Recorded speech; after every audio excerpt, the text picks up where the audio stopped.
और railway station से जैसे आप बाहर निकलेंगे यहाँ पर आपको यात्रा कार्ड बनवाना पड़ेगा और इसी कार्ड से वैष्णो देवी धाम की हम यात्रा करेंगे।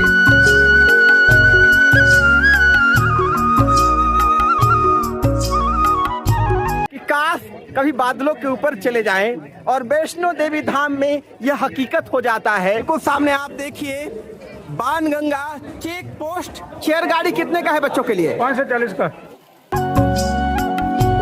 और ये देखिए गुलशन कुमार लंगर हॉल में उन्होंने अपनी जान दे दी लेकिन अंडरवर्ल्ड के सामने झुके नहीं। पालकी का चार्ज फिक्स है, आधे को तक करना होगा 1800 है।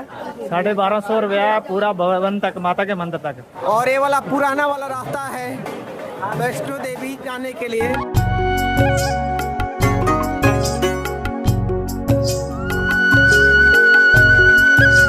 जय माता दी। तो तीन शक्ति है, तीन रूपों में काम करती है इच्छा शक्ति, क्रिया शक्ति, ज्ञान शक्ति।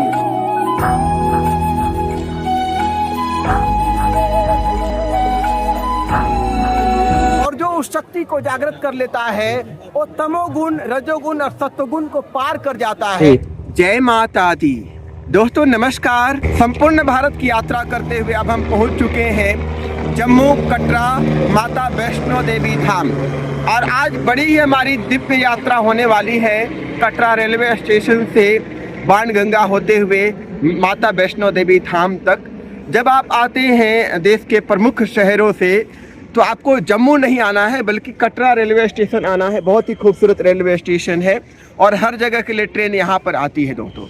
तो यहाँ पर आने के बाद क्या प्रोसीजर है रजिस्ट्रेशन का, कार्ड बनवाने का, कहाँ बनता है कार्ड, उसके बाद यात्रा में क्या क्या कठिनाई आती हैं, यात्रियों के लिए क्या फैसिलिटीज़ है, क्या सुविधाएं हैं, कैसे यात्रा करनी है, यात्रा में क्या क्या अहम पड़ाव हैं, आज हम पूरा एक्सप्लोर करके आपको दिखाएंगे यात्रा में। तो आपने यात्रा तो बहुत देखी होगी वैष्णो देवी धाम की, लेकिन भारत दर्शन ब्लॉग पर आज जो यात्रा आप देखने वाले हैं सबसे अद्भुत, सबसे दिव्य होने वाली है। क्योंकि ऊपर में जाने के बाद जो त्रिपिंडी है उसका क्या रहस्य है, माता वैष्णो देवी जो कि अदृश्य शक्ति हैं उसका क्या रहस्य है, आज हम एक्सप्लोर करके बताएंगे। क्योंकि बिल्कुल सम्यक रूप में बताएंगे, क्योंकि हमारा जो जन्म है माता की कृपा से हुआ है। तो बिल्कुल सही तरीके से क्या रहस्य है वैष्णो देवी का, त्रिपिंडियों का, आज के वीडियो में हम आपको बताने वाले हैं। तो चलिए अद्भुत यात्रा यहाँ कटरा रेलवे स्टेशन से वैष्णो देवी धाम के लिए शुरू करते हैं।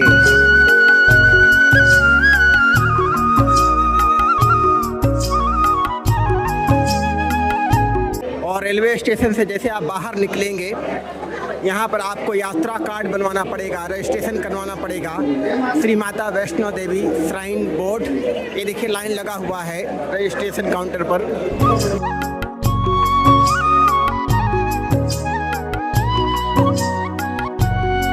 और दोस्तों यहाँ कटरा रेलवे स्टेशन पर हमारा कार्ड बन चुका है और इसी कार्ड से वैष्णो देवी धाम की हम यात्रा करेंगे। 6 घंटे के अंदर हमको बाणगंगा पार करना होगा और अभी हम मॉर्निंग में यात्रा की शुरुआत करने वाले हैं। और स्टेशन से बाहर निकलने के बाद अपना कार्ड बनवाने के बाद आपको इस तरफ से जाना है।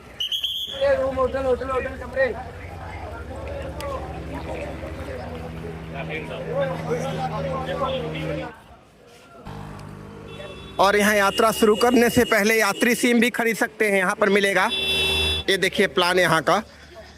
यहाँ से जो डिस्टेंस है 3 किलोमीटर है, लेकिन हम पैदल चलेंगे और रेलवे स्टेशन कटरा से 17 किलोमीटर की वैष्णो देवी धाम की पूरी यात्रा पैदल करेंगे।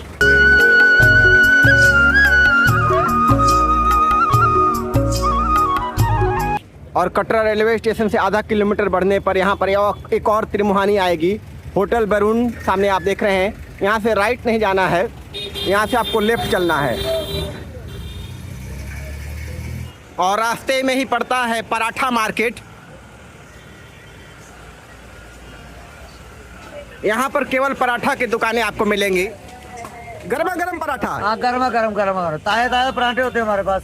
जय माता दी। जय माता दी। 50 की प्लेट देते हैं, 2 पराठे होते हैं, 2 सब्जी होता है, 4 होता है, मिर्ची होता है जी। वाह क्या बात है। एक बिल्कुल थाली देते हैं 60 वाली, 2 पराठे, चावल, दाल, छोले, सब्जी। पराठा के साथ चाय का भी आप मजा ले सकते हैं। जय माता दी। चलिए यहाँ पराठा मार्केट में गर्मा गर्म पराठा खाने के बाद यहाँ से आगे की यात्रा शुरू करते हैं बाणगंगा के लिए। और मेन रोड आएगा पराठा मार्केट के बाद। मेन रोड को पार करना है और बिल्कुल सीधे चलना है। और इधर से ही राइट साइड में कटरा का मेन बाजार है, घूम सकते हैं आप।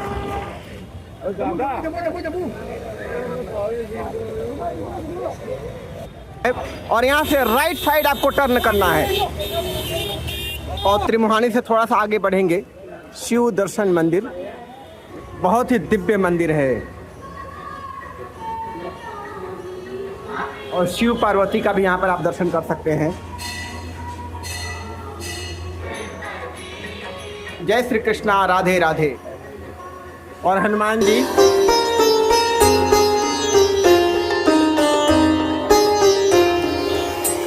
यहाँ देखिए प्रसाद का दुकान है। यहाँ पर मात्र 100 रुपए में बड़ा बड़ा पैकेट आपको मिलेगा प्रसाद का। 50 रुपए में छोटा वाला पैकेट मिलेगा। जय माता दी। तो आप लोग डंडे खरीद रहे हैं? डंडे खरीद रहे हैं? बिल्कुल बिल्कुल। तो कितने का है डंडा?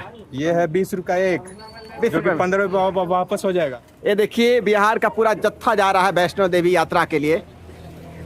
और बिल्कुल सामने आप देखिए त्रिकुटा पर्वत, जहाँ पर पहाड़ी की खोह में माता वैष्णो देवी विराजमान हैं।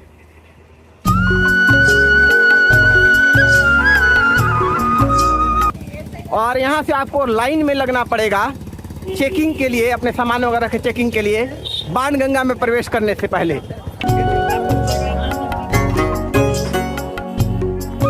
और बिल्कुल सामने आप देखिए बाणगंगा चेक पोस्ट।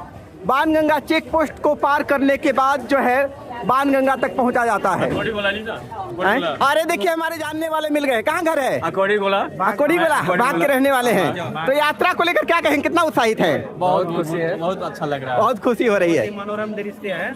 हाँ, तो ये देखिए बाणगंगा चेक पोस्ट। यहाँ पर आपको लाइन में लग करके पूरा सामान आपको चेक करवाना पड़ेगा।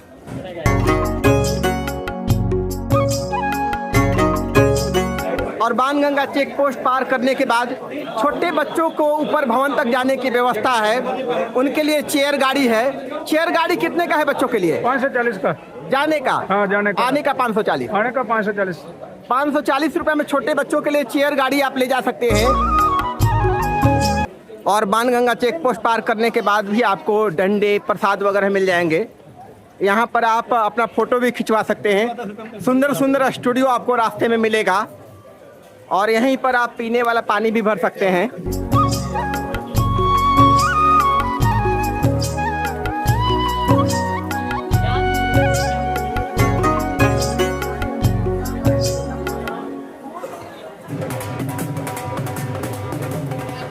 और यहाँ से 2 रास्ते हैं। एक पुराना वाला रास्ता है और ये नया वाला रास्ता है लेफ्ट साइड से। और गुलशन कुमार का लंगर जाने का रास्ता नीचे से है।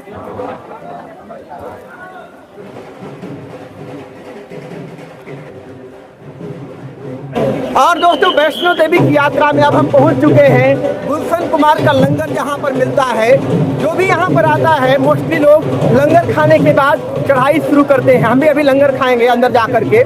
और इस लंगर के पीछे भी बड़ा अद्भुत कहानी है। गुलशन कुमार को आप लोग जानते होंगे, जिन्होंने जय माँ वैष्णो देवी पिक्चर बनाई थी। वो पिक्चर काफी फेमस हुई थी और उसके बाद से वैष्णो देवी धाम भी काफी फेमस हो गया था। तो अंडरवर्ल्ड से उनको धमकियां मिल रही थी कि तुमको जान से मार देंगे, तुम हमें पैसा दो, इतना पैसा दो, उतना पैसा दो। तो गुलशन कुमार ने कहा कि हम माता के भक्तों को लंगर खिलाएंगे, लेकिन अंडरवर्ल्ड को 1 रुपया नहीं देंगे। इसके पीछे बड़ी अद्भुत कहानी है। और तब उन्होंने वो पैसा लंगर में लगाना शुरू कर दिया।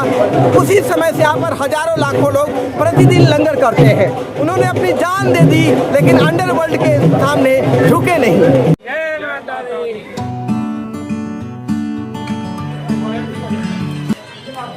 और ये देखिए गुलशन कुमार लंगर हॉल में सैकड़ों श्रद्धालुओं को यहाँ पर लंगर खाते हुए, भंडारा खाते हुए।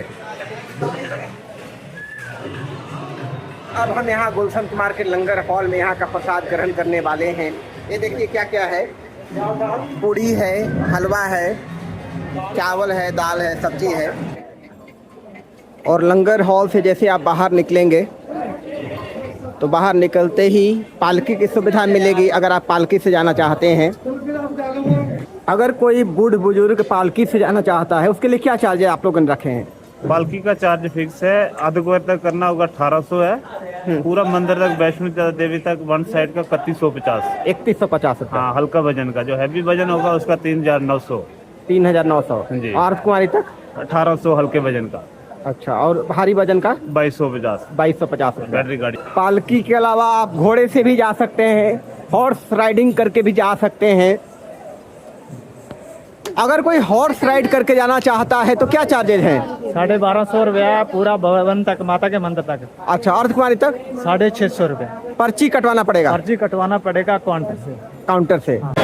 और ये वाला पुराना वाला रास्ता है वैष्णो देवी जाने के लिए, चरण पादुका जाने के लिए, अर्धकुमारी जाने के लिए। और थोड़ा सा आगे बढ़ेंगे पिट्ठू के लिए, पालकी के लिए और हॉर्स राइडिंग के लिए यहाँ पर आपको पर्ची कटवानी पड़ेगी। पूरा चार्जेज यहाँ पर लिखा हुआ है। फाइनली हमारी वैष्णो देवी धाम की यात्रा शुरू होती है। जय माता दी। और वैष्णो देवी धाम में 5 पड़ाव पड़ते हैं। पहला बाणगंगा, दूसरा चरण पादुका, तीसरा अर्धकुमारी, चौथा भवन जहाँ पर माता वैष्णो देवी विराजमान है, और लास्ट है, अंतिम है भैरवनाथ। और बिल्कुल सामने आप देखिए बाणगंगा प्राचीन मंदिर। अभी हम दर्शन करेंगे, आगे चलेंगे। उसके पहले बाणगंगा में हम स्नान करेंगे। और बाणगंगा जाने के लिए यहाँ सीढ़ियों से होकर उतरना पड़ता है। त्रिकुटा पर्वत पर एक सुंदर कन्या को भैरवनाथ जाते हुए देखा। उसके पीछे पीछे भागने लगा, कन्या भागने लगी, और उसी समय पवनसुत हनुमान जी भी आ गए कन्या की रक्षा के लिए। तो इसी जगह पर जो बाणगंगा अभी आप देख रहे हैं, माता की प्यास बुझाने के लिए हनुमान जी ने एक बांध छोड़ा था और पानी एक एक धारा फूट पड़ी, जिसे हम बाणगंगा जानते हैं। और यहाँ पर बाणगंगा में स्नान करने के पश्चात भक्त अपनी यात्रा शुरू करते हैं।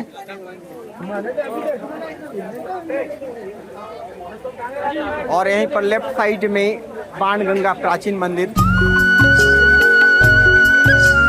आप देख रहे होंगे। घोड़ों से, पिट्ठू से, पालकी से लोगों को वैष्णो देवी धाम यात्रा करते हुए सारी सुविधा यहाँ पर है। तो वैष्णो देवी धाम कुछ लोग पिट्ठू से जाते हैं, कुछ लोग हॉर्स राइड करके जाते हैं, कुछ लोग पालकी में जाते हैं। लेकिन पैदल जाने की यात्रा का मजा ही कुछ और है, क्योंकि पैदल हम जब जाते हैं तो हर समय माँ को याद करते हुए जाते हैं। और जो माता की शक्ति की जो एनर्जी है, ऊर्जा है, जो शक्ति है, वो हमारे अंदर जागृत होती है। और तब जाकर के ऊपर हम दर्शन करते हैं तो दर्शन करने का जो महत्व है कई गुना ज़्यादा बढ़ जाता है। और बाणगंगा से थोड़ा सा आगे बढ़ेंगे, यहाँ देखिए बाथिंग घाट, स्नान घाट जाने का रास्ता है।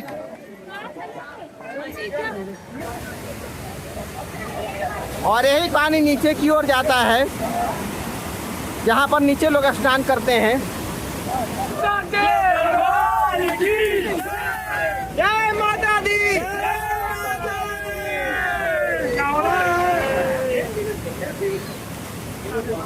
जय माता दी, जय माता दी।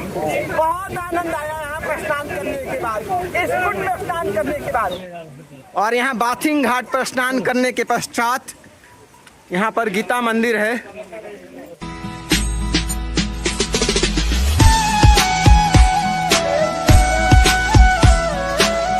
और वैष्णो देवी की यात्रा में अब हम पहुंच चुके हैं बाणगंगा से।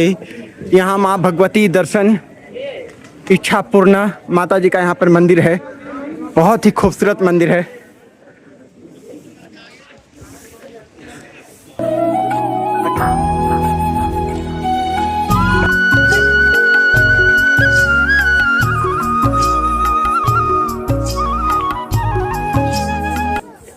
देखिए प्रथम दर्शन चरण पादुका, और चरण पादुका का दर्शन करने के बाद लोग आगे की यात्रा शुरू करते हैं।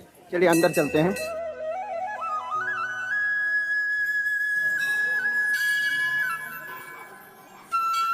चरण पादुका के बाद जो दूसरा महत्वपूर्ण पड़ाव है वो अर्धकुंवारी है। यहाँ से तकरीबन 4 किलोमीटर दूर है।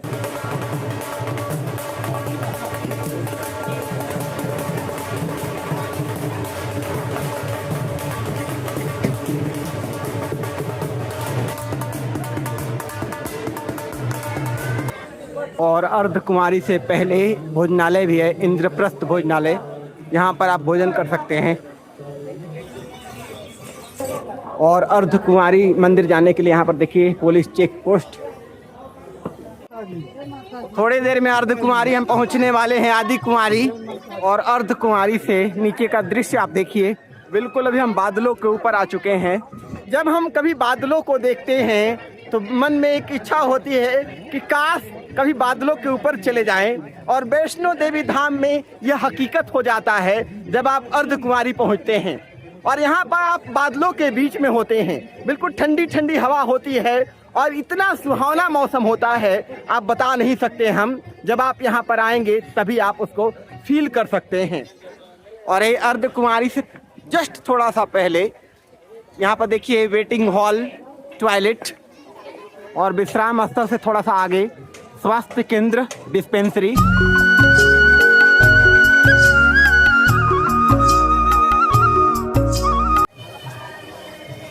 और बिल्कुल सामने देखिए अर्धकुमारी का दृश्य। दोस्तों, माता वैष्णो देवी धाम की यात्रा करते हुए बाणगंगा और चरण पादुका के बाद अब हम तीसरे अहम पड़ाव पर पहुंच चुके हैं। आदि कुमारी या अर्धकुमारी या गर्भजून के नाम से इसे जाना जाता है। एक गुफा है और इसके पीछे जो कहानी हमने आपको बताया था बाणगंगा में कि भैरवनाथ उनके पीछे पड़ा था।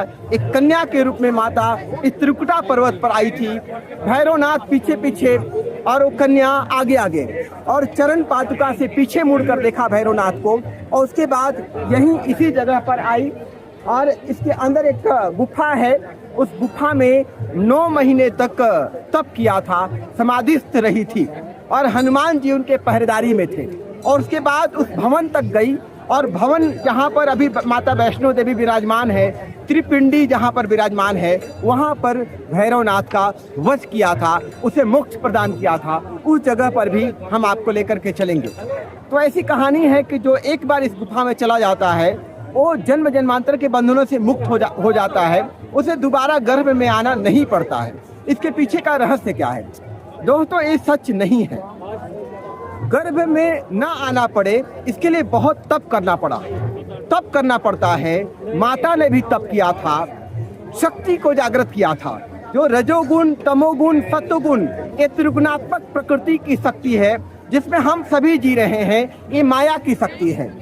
जो व्यक्ति शक्ति की उपासना करता है, नवरात्र में भी शक्ति की उपासना होती है, तो त्रिगुणात्मक प्रकृति जो रजोगुण को शुद्ध करता है, तमोगुण को शुद्ध करता है, सत्वगुण को फिर शुद्ध करता है, तो 3 शक्ति है, 3 रूपों में काम करती है। इच्छा शक्ति, क्रिया शक्ति, ज्ञान शक्ति। अभी हमारी इच्छा क्या है? भोग की इच्छा है, वासना की इच्छा है, संसार को भोगने की इच्छा है। हम कर क्या रहे हैं? हमारी क्रिया शक्ति क्या है? संसार के लिए है, माया के लिए है, भोग के लिए है। और ज्ञान शक्ति सब कुछ जान लेना, इस संसार को जान लेना। तो जो इच्छा शक्ति, क्रिया शक्ति और ज्ञान शक्ति है वो त्रिगुणात्मक प्रकृति के अधीन होने की वजह से यह हमें माया में ढकेलती है। जब आप रजोगुण को शुद्ध करते हैं, आप तमोगुण को शुद्ध करते हैं, आप सत्वगुण को शुद्ध करते हैं, तो हमारी जो इच्छा शक्ति है, जो क्रिया शक्ति है, वो ज्ञान शक्ति है, वो सत्व के लिए होती है, उस शक्ति को जागृत करने के लिए होती है। जो 2 महीने माता ने, वैष्णवी माता ने जागृत किया था, अपने अंदर की शक्ति को जागृत किया था। इसलिए यहाँ पर त्रिपिंडी है, इसका रहस्य समझिए। और जो उस शक्ति को जागृत कर लेता है वो तमोगुण, रजोगुण और सत्वगुण को पार कर जाता है। उसके बाद वो शक्ति जागृत होती है जब मन बिल्कुल शांत हो जाता है, समाधिस्थ हो जाता है, सारे विचार खत्म हो जाते हैं, सारे विकार खत्म हो जाते हैं, तब वो शक्ति जागृत होती है। उसे हम ऋतंभरा प्रज्ञा कहते हैं योग की भाषा में। उसके बाद व्यक्ति जन्म जन्मांतर के बंधनों से मुक्त हो जाता है और वही व्यक्ति देवी बन करके पूजा जाने लगता है, वही आदि शक्ति जगदम्बा हो जाता है। अगर पुरुष उस शक्ति को जागृत करता है तो शिव स्वरूप हो जाता है, वो भगवान हो जाता है, वो कृष्ण हो जाता है, वो बुद्ध हो जाता है, वो महावीर हो जाता है। तो ये बात सिर्फ वैष्णवी के लिए नहीं थी, इस बात को आप गांठ बांध लीजिएगा कि आप वैष्णो देवी की यात्रा करते हैं उनका दर्शन करने के लिए, तो यात्रा करने से आपको कुछ नहीं मिलेगा। उस शक्ति जैसे वैष्णवी ने जागृत किया था एक बालिका के रूप में, वैसे ही आपको अपने अंदर की शक्ति को जागृत करना होगा एक सिस्टमैटिक प्रक्रिया के जरिए, और आप भी उस शक्ति को जागृत करने के बाद उस सत्य का साक्षात्कार कर सकते हैं और ये दुनिया आपकी भी पूजा करेगी। इस बात को आप ध्यान रखिएगा। तो अभी हम यहाँ अर्धकुमारी के बाद हम भवन चलेंगे जहाँ पर माँ भगवती विराजमान है त्रिपिंडियों के रूप में, लक्ष्मी, काली और सरस्वती, और वैष्णव वहाँ पर त्रिपिंडियों के रूप में विराजमान है। वहाँ चलेंगे और वहाँ का आपका पूरा यात्रा करके आपको दिखाएंगे। और यहीं अर्धकुमारी से बिल्कुल सामने आप देख रहे हैं वे टू भवन, भवन का रास्ता, वैष्णो देवी धाम तक जाने का रास्ता।